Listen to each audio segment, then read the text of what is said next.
Every second, thousands of strangers on the internet are tearing someone apart. And most of the people being torn apart, founders, leaders, thinkers, crumble. They delete posts. They apologize for their own existence. They let anonymous voices rearrange their identity. But one man, 2,000 years ago, faced a level of public hatred, political slander, and institutional betrayal that would shatter any modern influencer. By the end of this video, you will understand the exact psychological framework Marcus Aurelius used to remain unshaken. A method so precise, so ruthless in its clarity, you will never read a hateful comment the same way again. Marcus Aurelius was born in 121 AD into Roman aristocracy, a world where power was both a privilege and a sentence. At the age of 17, Emperor Hadrian noticed something unusual in the boy, a stillness, an almost unsettling gravity. He was named heir. But with that elevation came something no one prepared him for: the complete erosion of privacy. Every decision Marcus made, every military campaign, every judicial ruling was dissected, weaponized, and used against him.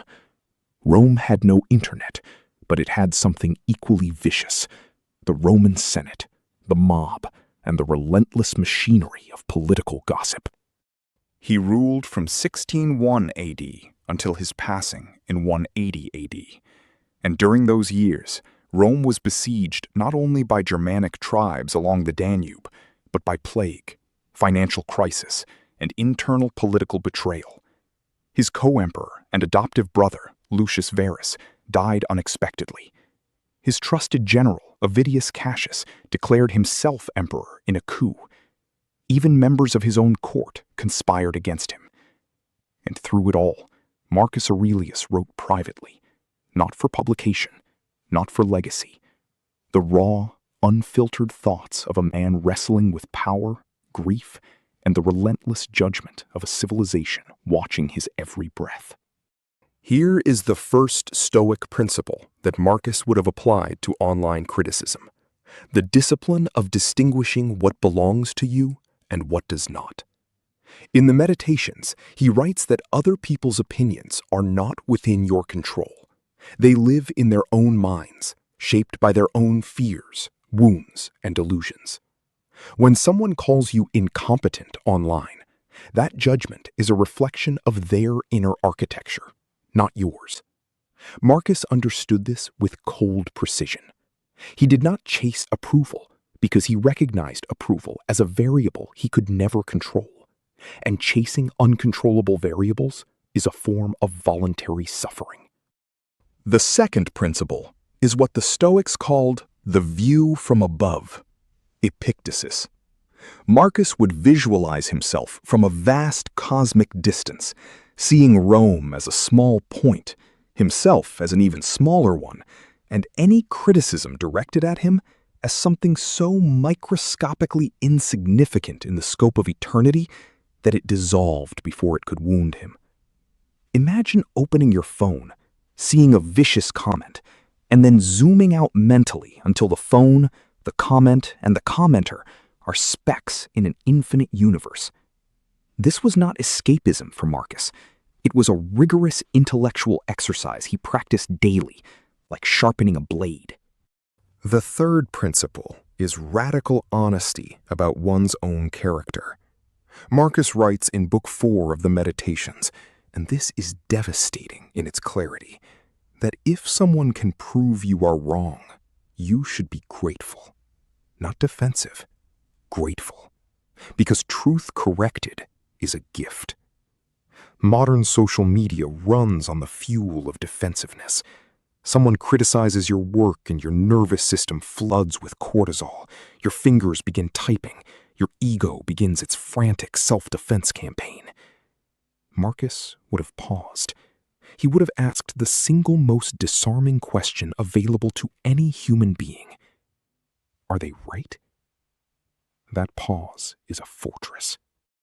The fourth principle strikes even deeper. Marcus was obsessed with the transience of reputation. In his private notes, he returns again and again to the observation that even the most celebrated emperors, Augustus, Trajan, Hadrian, were already being forgotten within generations of their rule. He writes that Alexander the Great and his mule driver ended up in the same place. This was not nihilism. This was liberation. If even the greatest reputations dissolve like morning frost, then what exactly are you defending when you rage against a stranger's tweet? The answer, Marcus would say, is nothing.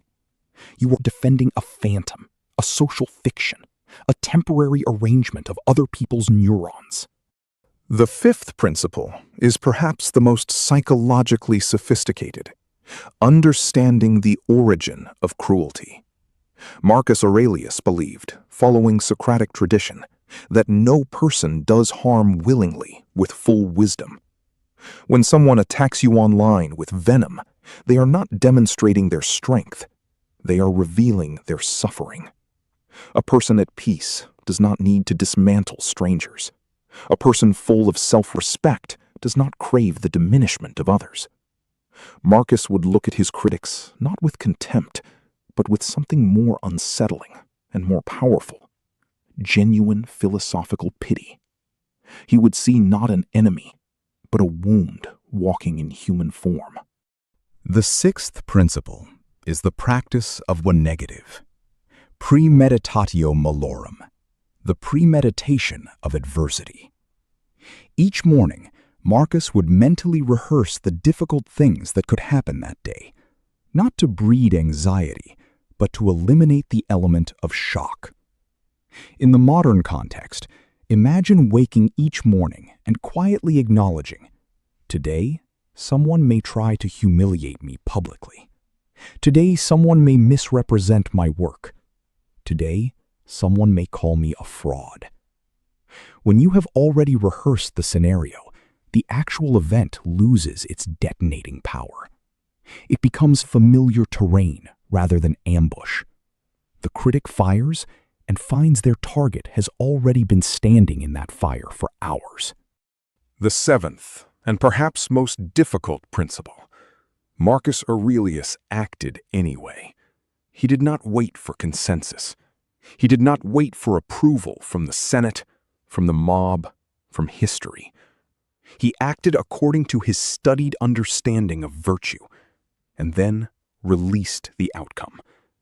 This is perhaps the most radical position available to any person operating in public life. You do the work. You do it with the full force of your integrity. And then you close the laptop. The judgment of the crowd is not your department. Your department is the quality of the action. Everything else, Marcus would say, is noise in a universe that has already moved past caring. So how does this translate into your daily reality? Begin with what the Stoics called the morning audit. Before you open any social platform, ask yourself a single question with complete honesty. Whose opinion do I actually respect enough to let it alter my course? Write those names down. Yours should be first. Most of the voices that will reach you today belong to people whose judgment you would not trust to run your life for a single day. Once you have that list, apply it like a filter. Everything outside it is signal without authority, sound and fury, as another great thinker once wrote, signifying nothing. The second practical application is what we might call the Aurelian pause. When you receive criticism that stings, and it will sting because you are human, impose a minimum 12-hour silence before any response. Not because the critic deserves silence, but because your first response in that moment is not yours. It belongs to your wounded ego.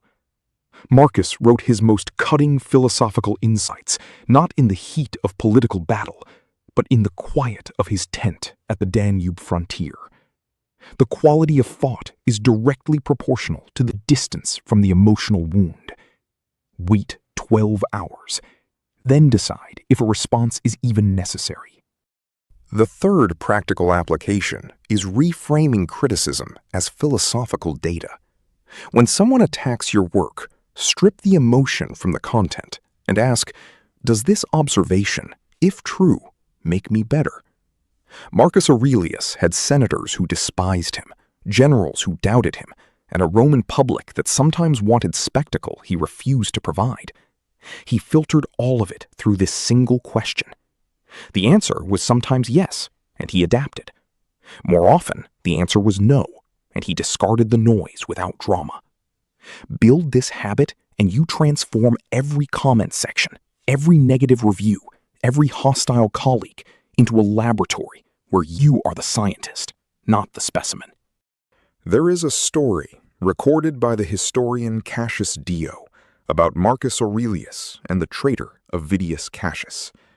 When the coup was discovered and Cassius was killed by his own officers before Marcus could reach him, those officers sent Cassius's head to the emperor as a kind of grotesque gift. Marcus refused to look at it. He ordered it buried with dignity. He then granted amnesty to everyone who had supported the rebellion, reportedly saying he was grieved that he had been deprived of the opportunity to forgive them himself. His enemies expected rage. They received philosophy. That choice, dignified restraint at the precise moment when cruelty would have been justified, is the most radical act of power imaginable. What Marcus Aurelius understood at a level most of us will spend our entire lives approaching is that reputation is not the same as character. Reputation is what others decide you are, a collective hallucination assembled from their projections, biases, and incomplete information. Character is what you are in the dark, when no one is watching, when the comment section is closed and the phone is face down, and there is nothing left but you and your choices. He protected his character with iron discipline. He allowed his reputation to be whatever Rome needed it to be. And at the end of his life, writing alone by lamplight, he was still asking himself how to be better. That is the answer. We began with a question about crumbling, about the people who let strangers on the internet decide who they are. Here is the concrete framework the world's most scrutinized emperor used to remain unshaken. Distinguish what is yours from what is not. Zoom out to cosmic perspective. Ask if your critic is right before defending yourself. Remember that all reputations dissolve. Understand that cruelty is always a wound expressing itself. Rehearse adversity every morning, and then act from virtue and release the outcome. Marcus Aurelius did not survive Rome's judgment. He transcended the very concept of needing to survive it. That distinction is everything. That distinction is yours now.